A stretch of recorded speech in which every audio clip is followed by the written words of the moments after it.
एक बातमी आली. माझ्या मुलांनी मुंबईवरून फोन केला. सकाळी झोपेत होतो आणि त्यांनी सांगितलं की अजित दादा इज नो मोर. झोपेतून उठतो आणि अशा प्रकारची बातमी ऐकतो तर मला विश्वास बसला नाही. मी म्हटलं कोणाच्या बाबतीत बोलतो? तो अजित दादा. मी म्हटलं अजित पवार? तो बोले हा अजित पवार प्लेन ऍक्सिडेंटमध्ये दुर्घटनेमध्ये त्यांचा मृत्यू झालेला आहे. कुणाला विश्वास बसणार आहे? कुणालाही विश्वास बसू शकत नाही आहे. पण जेव्हा त्याची पुष्टी झाली तर आता आमच्याकडे काही शब्द राहिलेले नाही आहे. इतका उत्तम कार्यशील ऍडमिनिस्ट्रेटर मला असं वाटत नाही आहे की महाराष्ट्रामध्ये कोणी दुसरा असेल.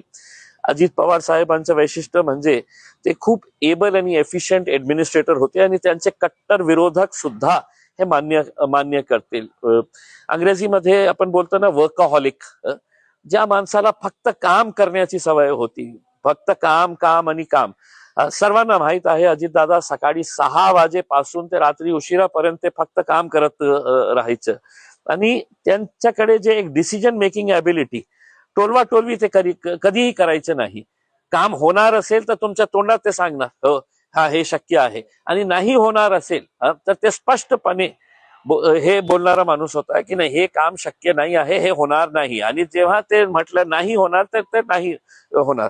तर अशा प्रकारचं एक एबल ऍडमिनिस्ट्रेटर, दुर्दैवी त्यांचा अशा प्रकारे मृत्यू होणे हे फक्त महाराष्ट्र नव्हे तर देशासाठी एक खूप धक्कादायकच बातमी आहे.